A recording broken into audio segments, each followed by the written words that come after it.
All right, our top story this morning is the stimulus. And yes, as the title suggests, there's a setback. We're up against some pretty big deadlines. September is going to be quite a crap show, a crap sandwich. Can you think of like the crappiest sandwich you've ever eaten? Yes, like a pastrami on rye or something like that with sauerkraut. I can't remember what it was, but it was awful. It was awful. It was awful. Can you guys in the chat think of like the crappiest sandwich you've ever eaten?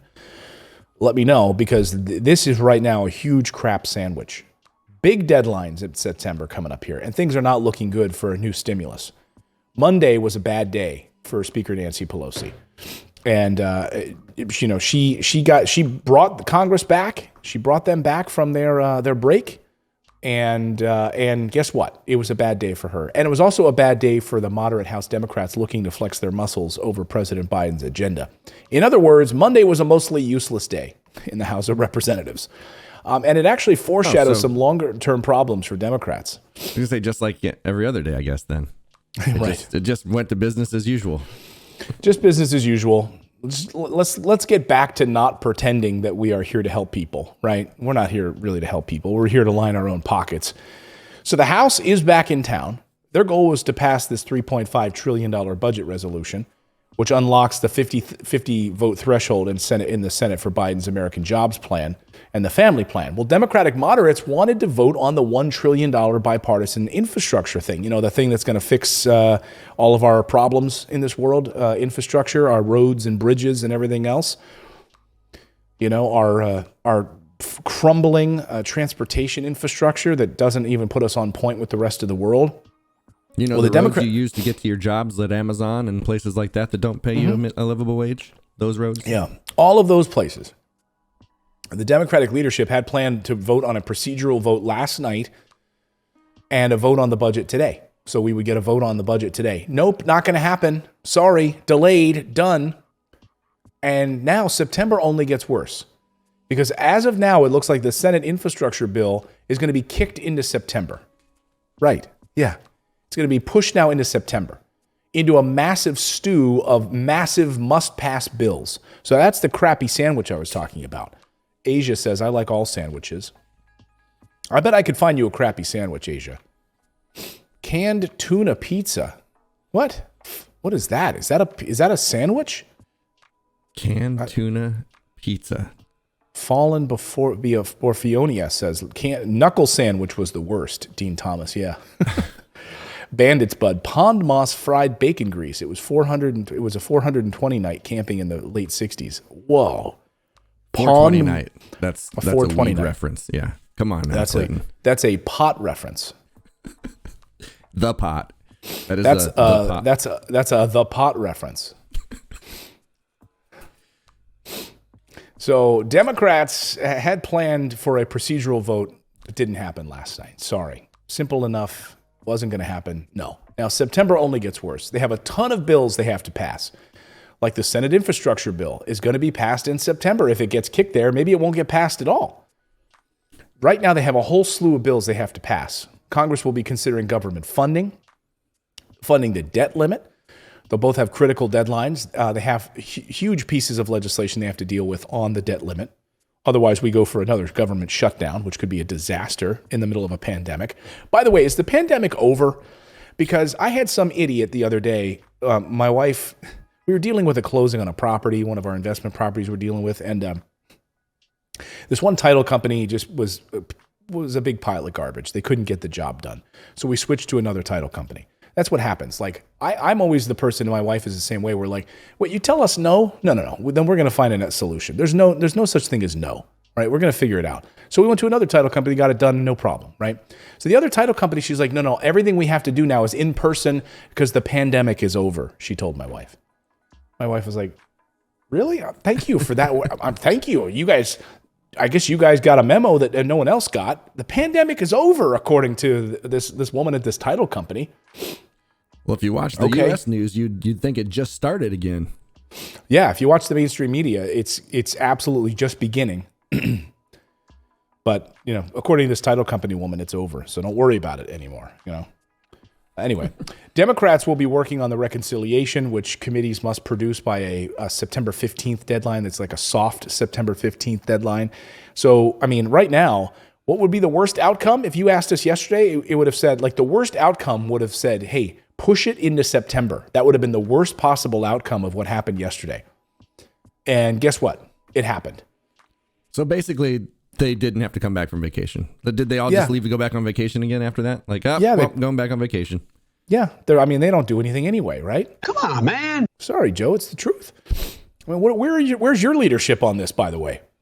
Right? I mean, get them back and say, no, we're not going anywhere. This is a major piece of he's just kicking the can over to Nancy Pelosi. And right now, it looks like, so to give you some context here, reconciliation was supposed to be the easy part, remember? Like this reconciliation piece was supposed to be the easy part of the whole thing. Is it legal for the president to actually go into the House without a session, or without the, him being invited? I mean, I don't know. I mean, if it were me, if I were the president and I want something like that done, my ass would be in there negotiating with them, being like, let's go, you guys. How can we get this going? What do we got to do? Yes, you Republican, yes. Get over here. Let's get these Democrats. Let's form a circle. Let's do this. What are we doing? What right. are we doing? Why are you said, guys messing around? I've said before, and I'll say it again. What did I say before? Okay, that's right. I've said before, and I'll say it again. I would call it like a Camp David meeting, Like I would have everyone like come up to Camp David, like the camp for presidents, where they have like a bonfire at night, and they do archery and horseback riding. I would invite all of the leaders just to be like, look, we're not leaving Camp David. Bring your sleeping bag, bring marshmallows and s'mores. We're not leaving here until we figure this out and get this done. And you're not going back. You're not going back to your district so you can spin some yarns about whatever you want. You're going to stay here at Camp David. We're going to have campfires and bonfires at night. We'll have sing-alongs, right? We'll volleyball during the day.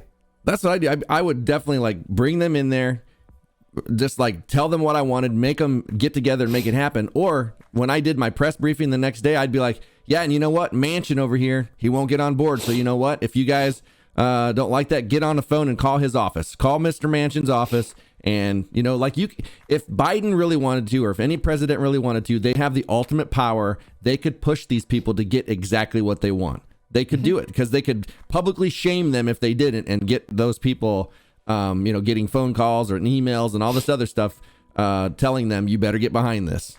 Right. He has the power to do that. Why do you think they went to West Virginia back when he just became president? He sent Kamala Harris to West Virginia to do, television interviews in West Virginia about that $1.9 trillion stimulus plan back then, because he would look like he was stonewalling it, right? You have the power of the White House. Get out there and do it. So where is Biden on this? Is he asleep? Come on, man. Sorry, man. They'd hate me as president because I'd be showing up at their door like 2 o'clock in the morning. Hey, Mitch, wake up. It'd be McConnell. It's like, who's at my door? It's the president, sir. What? It's like, oh, David's here again. David's here again. It's like Theodore Roosevelt, my favorite president. Theodore Roosevelt, when he was police commissioner of New York City, he literally never slept. The guy would show up because, at the time, there was moratoriums on selling alcohol after midnight, et cetera. Prohibition on that after midnight on Sundays, I think it was. He would show up at the bar. He would show up at bars at midnight, and he would to look for other police officers who weren't there, supporting trying to rid corruption. He just was tireless. He was just constantly working and doing his job. Imagine having a guy like Theodore Roosevelt who was just like, well, we're not leaving until this gets done. So, bully for you. Bully. I like that Theodore Roosevelt used to say bully all the time. And he kind of was a bully, but he was a good bully. He was a gentle bully. So, yeah, they're going back. I don't know what they're doing. I guess the vacation is over. But here's what kind of unfolded last night is that Nancy Pelosi finally waited to meet with Gottheimer and that group of 9 moderate Democrats until last night to get anything done. So finally, this is the group that basically sent a letter saying, we are not going to vote on, we need this voted on immediately, the infrastructure bill. Don't try to ram in this other reconciliation stimulus package that will actually help the American people. All we care about is rich people, so we want you to pass this bill as quickly as possible. So she finally meets with them last night. But it appears that they might be losing their hand on this, because now it appears they're backing down on some key provisions in this. So they may already start to be buckling. But nevertheless, we might not have a vote on stimulus until mid-September, folks, when we are up against eviction bans, we are up against unemployment insurance running out, we are up against a whole slew of things running out. So let's talk about the eviction ban this morning as part of this stimulus package. President Biden yesterday filed a petition asking the Supreme Court on this eviction issue to basically allow it to continue. If you've been following the eviction process, you know that this has been an absolute nightmare for people.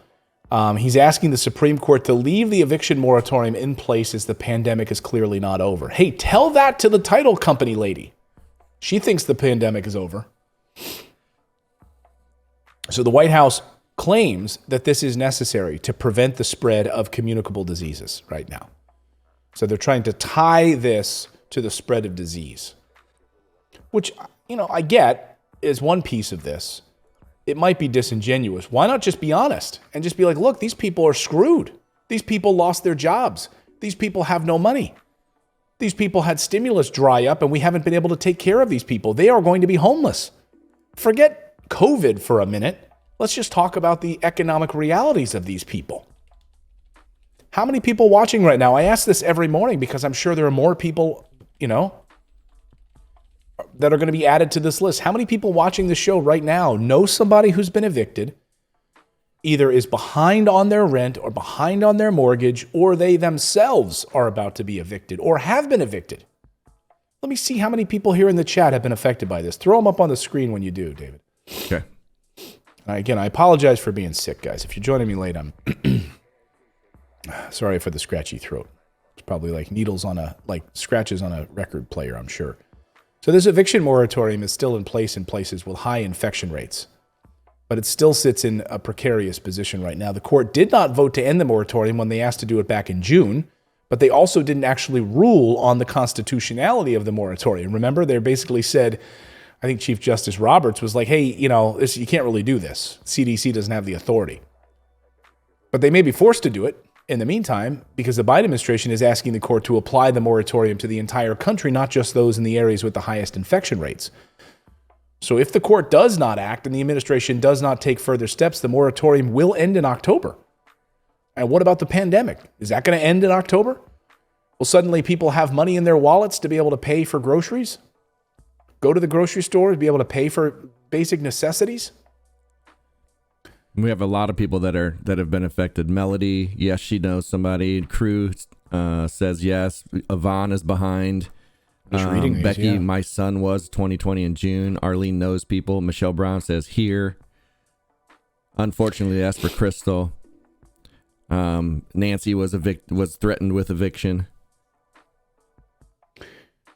Yeah, I mean, Gina says, yeah, I'm behind on my mortgage. Lena says, my landlord has been MIA since all loans were approved. Jamaica? My daughter is moving back home. Fred Harris says, I'm currently losing my house here in Louisiana. And these people don't know. I mean, these people won't watch this show. All you need to do, members of Congress, is watch this show to see what people are dealing with. Real people. Kimberly Real saying people. about to be evicted, disabled 3 dogs.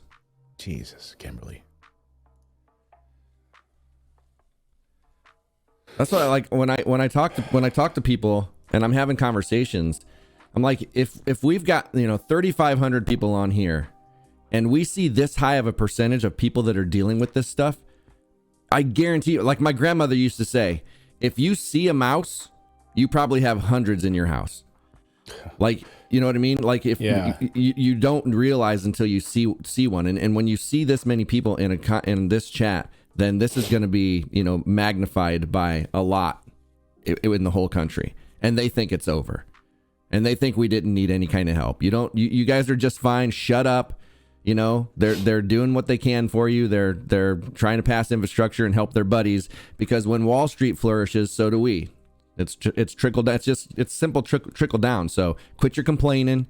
Don't, like, if you don't want to work, whatever, quit taking advantage of the system or trying to take advantage of the system. Quit taking your unemployment.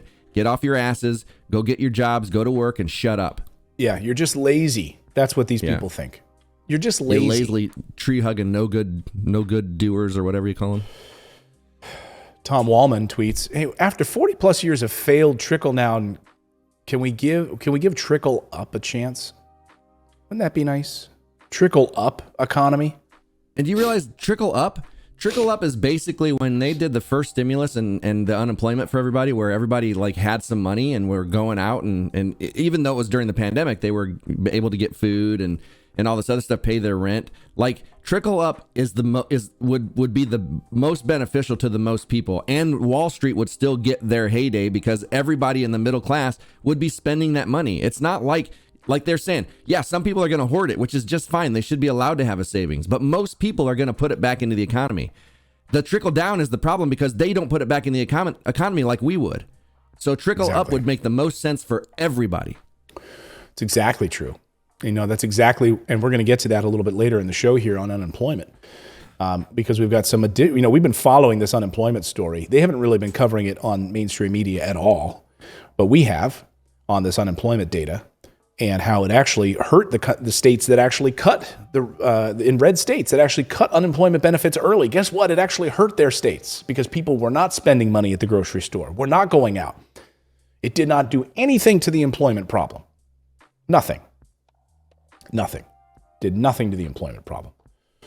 Nothing, unfortunately. Actually, fortunately, because that's what we were saying all along. The data was pointing in that direction. They just didn't bother to pay attention to it. Eventually, they're going to have to realize that the problem is they're not paying enough wages for people to justify to go to work. If they can't pay their bills, why would they go? Yeah, that's exactly right. Jonathan Stewart says this is shaping up to be worse than the Great Depression. Kristen Swenson says the pandemic created more wealth for the rich. They should be grateful and heavy-handed with the stimulus. Would make them even richer. Yeah, it would. It would. It would actually provide, when we saw all of these corporate earnings go up, right? Because all of the money that was in the stimulus that went out in the economy. Crew says, my landlord won't even do what he needs to do on his part for state help, for rental assistance through the New Jersey DCA rental assistance program. So my family doesn't know what to do. Yeah, exactly. So this rental assistance program exists, but it's up to the landlords to go and do it. So and a lot of landlords are like just being lazy about it. They'd rather just kick you out. Did you see that story that I sent you over the weekend? I believe that had that showed how the gap between the wealthy and us has expanded, and how their income has increased by like 800% since the 70s, and ours hasn't increased, but